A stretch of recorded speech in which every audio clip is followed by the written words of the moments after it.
So everything in this world of form comes and goes, rises and falls, right? So we have, listen to the sound of this bell.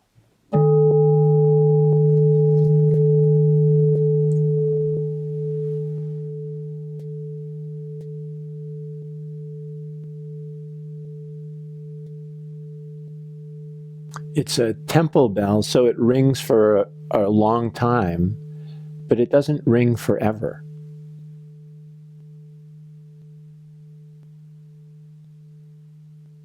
Eventually it fades out.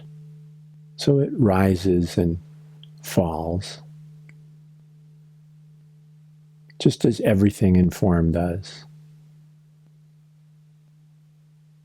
The world, solar system, universe, mountains, rivers, oceans, they all rise and fall. Our body rises and falls. It's born, lives for a while, and dies. So everything in form rises and falls. Everything in form comes and goes, including our breath. Now, if you can turn your attention to your breath, the in-breath and the out-breath, this is a big part of meditation practice, is just focusing on the breath, the rising and falling of the breath.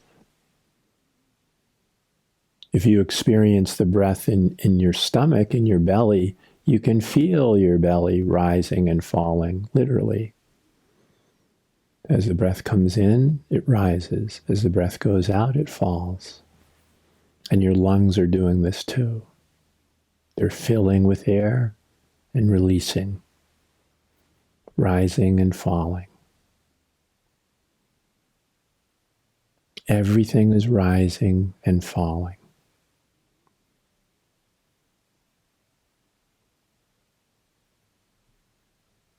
Just pay attention to your breath, to the rising and falling of your breath. It's like everything else.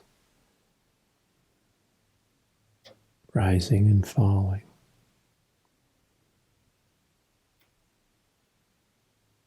Now, most of us are aware of the world of form, but there are actually three worlds that we're living in. In Buddhism, we call these the kayas. They're three bodies. Nirmakaya is the body of form, including thought, perceptions through our senses, all of this. This is what we're used to, what we're aware of. Nirmakaya, the body of form. And then there's another body that's the body of consciousness.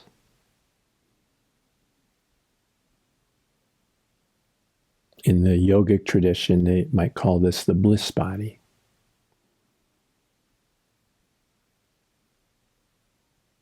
And the third body is Dharmakaya. This is the body of emptiness. This is the body that does not change. This is the body that's eternal and infinite, and in fact is the source of the other two bodies. Even consciousness is changing. But the Dharmakaya body doesn't change. Everything in form rises and falls, comes and goes, but the Dharmakaya doesn't. And when all our attention is on the world of form, on the body, world, form, as most of us have our attention here, scientists who are looking for truth, even quantum physicists, are still looking at form. They haven't moved from the body of form. So they will never find the ultimate truth in that way. The ultimate truth is the Dharmakaya. That's the formless. That's emptiness. That's what we call God, or the self, or the absolute. But these names are also names of form. They're names that come from form and duality. All names are.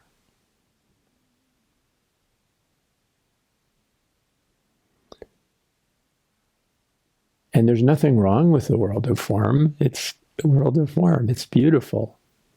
Nor the world of consciousness. But when all our attention is on one of these two worlds, mostly on the world of form, how will we know the world beyond that? The absolute truth, the fundamental nature of reality, our true self. How will we know that? We don't know it. We can't. We have to let go of the world of form and the world of consciousness to experience what's beyond it, the third body. So back to the breath again, not to get too lost in our minds. Back to the breath. Come back to its rising and falling. Just be aware that it's rising and falling and that this is perfectly fine, perfectly natural. You couldn't breathe if you just breathed in and held your breath. That would be a problem. You'd find that soon enough. You have to breathe out. And likewise, if you don't breathe in again, there's another problem. You just let it happen naturally. No effort. You don't have to breathe deeper or in any way. Just watch it. Watch it rising and falling. It's a reflection and symbol of everything in form, and even consciousness, rising and falling in its natural, perfect way. Nothing we have to do.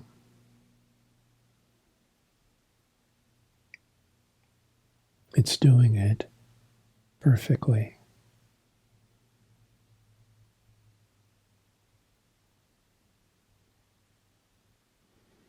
And as we notice on the out-breath it falling, can we fall? The falling of the out-breath is wonderful. It's perfect. But in some ways we're holding on. The person, the body. We're holding on to this because this is what the ego does. This is its purpose. Keep the body alive. Keep the body surviving. All attention is on there because it doesn't know the other two bodies.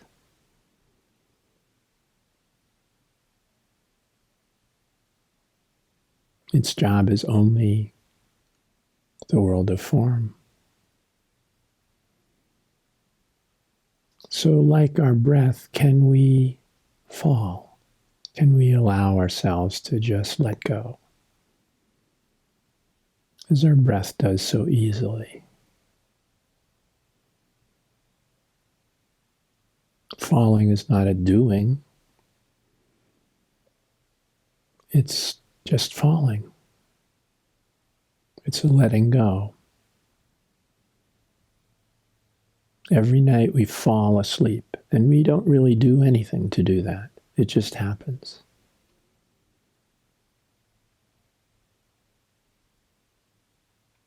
And we fall into a dream state, and we fall into deep dreamless sleep.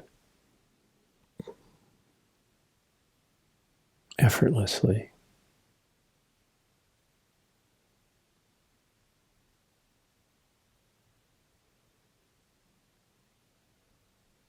So can we fall out of the body of form for a moment? Can we just allow ourselves to fall out of that?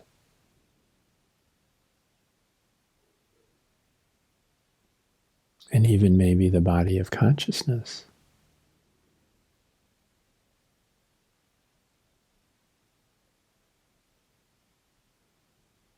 Because this is how we know our true self. This is how we know the emptiness and fullness.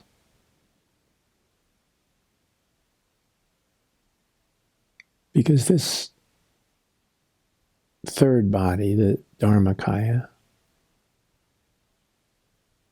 is not something we can know with our mind. It's far beyond our mind, far beyond our mind's ability to understand it, or even want to. Well, of course, the mind is curious about everything, so it may want to, but it can't. It's incapable of understanding this. And yet, because this is our true nature, this is our third body, which we're using words, so it's not a body at all. Body is just another thought.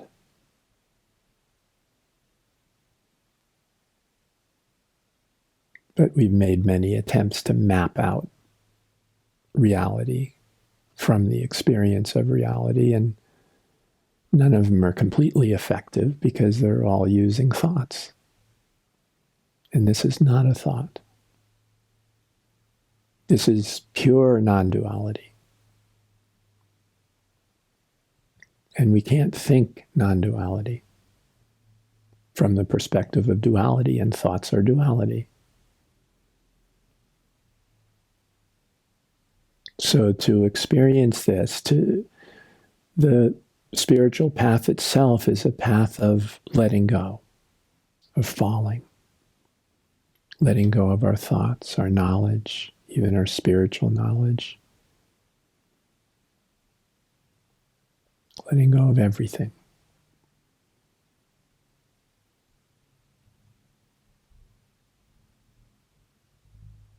And then we see the three bodies, not just one, but three. It doesn't mean that the body of form is not worthwhile and we just stay in emptiness. No, we experience all three, but in a very different way, in a way of love. Because truly, the other two bodies are all this body of Dharmakaya, really. They are emptiness. Emptiness is form. Form is emptiness. They're not separate. That's why thoughts don't work, because we have separation, discrimination, descriptions. All of these are not non-duality. Even the description of non-duality is not non-duality. It's just another duality. So we can't get there through the tools of the first body. But we don't need to. We can fall if we allow ourselves to. We can just let go.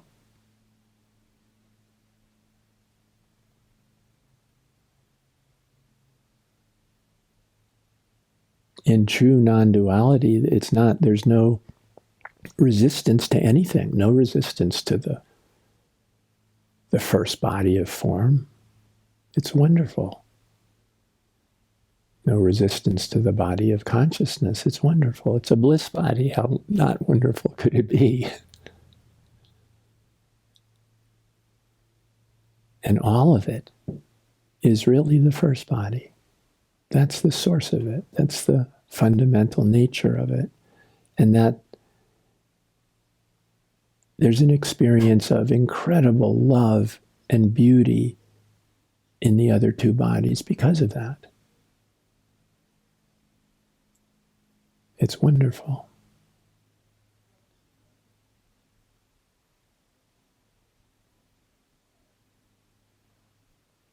So I thought this was a good way of starting. We're coming into a new year, what we call a new year, right? In non-duality, there's no years or time, but we're calling this a new year. And in the world of form, this is good. This is perfect to call it a new year and to have plans or intentions for what this new year might be, hopes for what it might be, different intentions that we have of what it might be. And one of the best ways of having those intentions come into manifestation is to let go of what was before that we don't need anymore. To fall out of what we don't need, which makes room for what we do, more of what we do. We can be flexible in this way. I think I said a little while ago that to be nobody is to be everybody. To be nothing is to be everything. And it is, because when you're free, when you don't have an attachment to a personal identity or self, you're free to be anybody, anything, right? It's open to whatever it is, whatever's appropriate in the moment, that's what you are. Because you're not attached to, we have this rigid attachment to identity and form, like, this is who I am. I've always been this. I will always be this, right? That I will always be this. How do we accomplish anything if we're always being this? If there's something that no, I can't do it. That's not me. I don't do those things. I can't do it. We're creating all these limitations by that firm identity. If we can say, no, this is a fresh start. Bam, clean slate. Beginner's mind, this is it, beginner's mind. I know nothing. What is this? I don't know. It just is. And that I don't know is wonderful. I don't know is love. We fall in love with whatever is because we don't know. Knowing is of the past. We're clinging to something in the past and saying, like, I reject this thing because it doesn't fit into my past, or something like that. So we just let that go. That's not helping us. Let that go.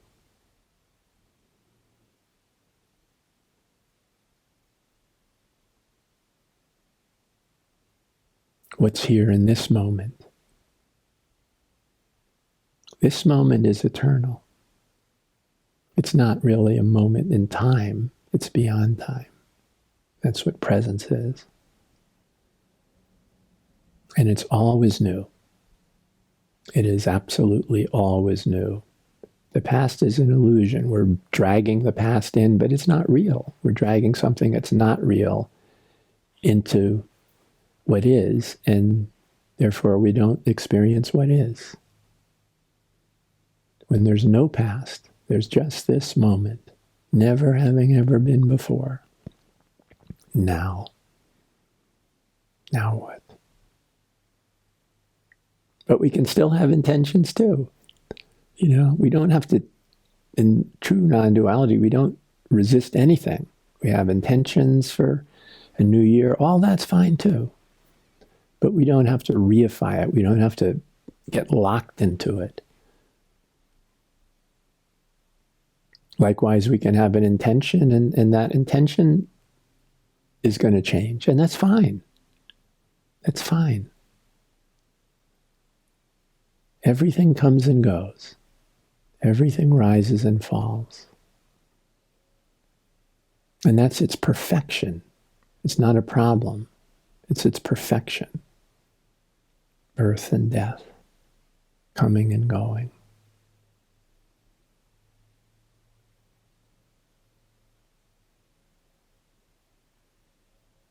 So if anyone would like to share any intentions or ask any questions or anything like that, I'm happy and grateful for that.